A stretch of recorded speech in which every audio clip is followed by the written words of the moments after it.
মানুষ আজকাল আমগো দেশে বৃদ্ধাশ্রম হইছে না?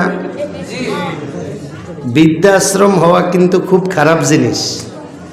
যেই দেশে বৃদ্ধাশ্রম হয়ে গেছে বুঝবেন ওই দেশের মানুষ অতি দ্রুত ধ্বংস হবে।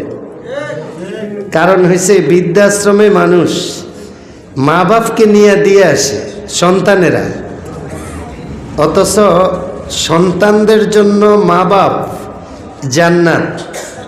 হজরতে ইমাম শাফি রহমতুল্লাহ আলাই ওনার আব্বা ছোট থাকতে ইন্তেকাল করছেন। ওনার আম্মা ওনাকে অনেক কষ্ট করে মাদ্রাসায় লেখাপড়া করেছে। লেখাপড়া করতে করতে যোগ শ্রেষ্ঠ ইমাম হয়ে গেলেন হজরতে ইমাম শাফি। উনি যখনই সুযোগ পাইতেন ওনার আম্মার খেদমত করতেন, বাসায় আইসা তেল লাগাই দিতেন, মাথায় পাও টিপা দিতেন, কোনো কোনো সময় পায়ের তালুর মধ্যে চুমা খেতেন। তো ওনার আম্মা একদিন বলতেছে, তুমি আমার পায়ের মধ্যে চুমা খাও কেন? আম্মা, আপনি হয়তো দেখতেছেন পায়ের মধ্যে চুমা খাইতেছি, আমি আমার জান্নাতে চুমা খাইয়া বরকত নিতেছি।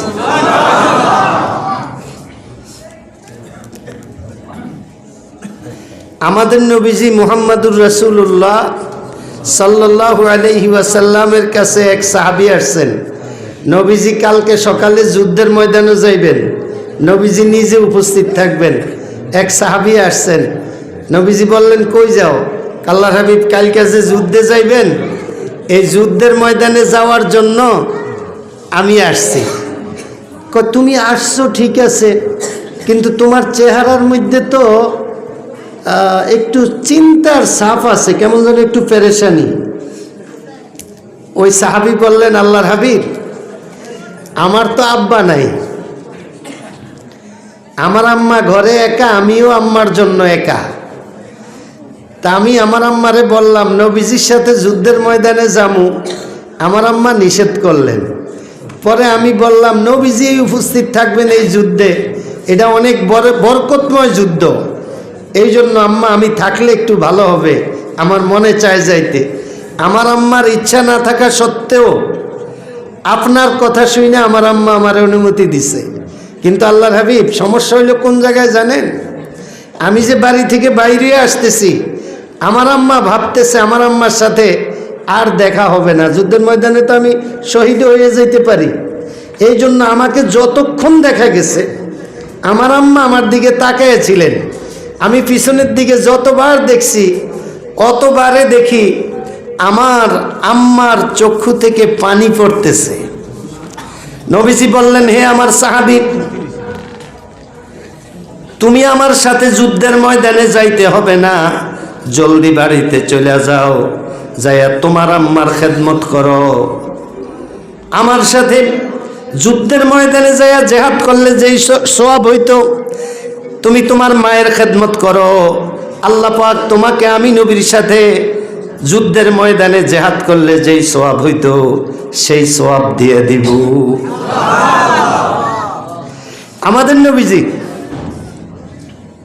মসজিদে হঠাৎ একদিন হযরত ওমর রাদিয়াল্লাহু তাআলা আনহুকে বলতেছেন, ওমর, ওয়াইস নামে একটা লোক আছে, যদি তার সাথে কোনো সময় দেখা হয়ে যায় তাহলে তার কাছে দোয়া চাইও। এমন সময় হযরত আলী রাদিয়াল্লাহু তাআলা আনহু আসলেন। নবীজি বললেন, আলী, তোমাকেও বলতেছি, ওয়াইস নামে একজন লোক আছে, যদি তাকে পাইয়া যাও তার কাছে দোয়া চাইও।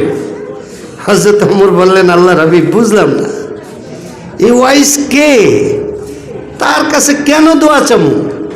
নবীজি বললেন, ওয়াইস হলো ইয়ামান দেশের।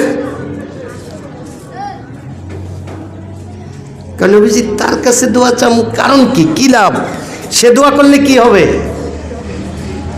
নবীজি বললেন, ওমর, ওয়াইস যত দোয়া আল্লাহর কাছে করে একটা দোয়াও আল্লাহ তার ফিরিয়ে দেয় না, সব দোয়া কবুল করে। হযরত ওমর বললেন, আল্লাহর হাবিব, তার কি এমন আমল যে তার দোয়া আল্লাহ ফেরত দেয় না? কয়, সে তার মায়ের খেদমত এত বেশি করছে, আল্লাহ তার উপরে খুশি হইয়া এখন সে এমন পর্যায়ে চলে গেছে, সে যা বলে আল্লাহ তাই শুনে। কিতাবের মধ্যে আছে হযরত ওমর রাদিয়াল্লাহু তাআলা, আমাদের নবীজির জমানা শেষ, হযরত আবু বকর খলিফাতুল মুসলিমিন হইলেন। হযরত আবু বকর দুনিয়া থেকে বিদায় নিলেন, হযরত ওমর রাদিয়াল্লাহু তাআলা আনহু আমিরুল মুমিনিন হয়ে গেলেন, অর্ধ পৃথিবীর প্রেসিডেন্ট হয়ে গেলেন। হযরত ওমর রাদিয়াল্লাহু তাআলা আনহু হজে গেলেন। হজে যাওয়ার পর আরফাতের ময়দানে ওনার ওই কথা মনে হয়েছে যে আরে ওয়াইস নামে না একজন আছে, নবীজি বলছিলেন তারে পাইলে দোয়া চাইতাম। ইয়ামান দেশের তো বহু মানুষ হজে আসছে, ওয়াইসের বাড়ি তো ইয়ামান দেশে, দেখি সে আসছেনি। হযরত ওমর ডাক দিলেন, তোমরা এখানে কারা আছো? ইয়ামান দেশ থেকে আসছো, সবাই দাঁড়াও। ইয়ামান দেশের লোক সবাই দাঁড়াইছে। হযরত ওমর সবার দিকে তাকাইলেন, কিন্তু ওয়াইসকে তো কোনোদিন দেখে নাই, উনি চিনতে পারে নাই। যার কারণে নবীজি থেকে জিজ্ঞাসা করছিলেন ইয়ামান দেশ এমনি তার নির্ধারিত কোনো জায়গা আছে কিনা। নবীজি বলে দিছিলেন ওমর তার বাড়ি ইয়ামান দেশে, কিন্তু তার এলাকা হইল কর্ন। ওই যে ওয়াজকুরুনি পাগলা কই না আমরা, এই ওয়াজকুরুনির কথা নবীজি বলছেন। আসলে শব্দ হইল, ওনার নাম হইল ওয়াইস, ওনার বাড়ি হইল কর্ন, ইয়ামান দেশে একটা জায়গার নাম। তা আমরা মিলে এলাই আর কি, ওয়াজকুরুনি। আসলে ওয়াইস কর্ন, কর্নের উনি, যার কারণে ওনাকে ওয়াইস কুরুনি বলা হয়, কেউ ওয়াজকুরুনি হয়, এরকম না। যাই হোক, পরে বললেন ইয়ামানিরা বসো। ও ইয়ামান দেশে কর্ন এলাকার কে আছো? তোমরা দাঁড়াও, অন্যরা বসে যাও। কর্ন এলাকার লোক দাঁড়াইছে, উনি চিনতে পারে নাই এবং আইডিয়া হয়েছে মনে হয় না নবীজি যার কথা বলছেন সে এখানে আছে। উনি বললেন এই কর্ণের লোকেরা এখানে আসো তো,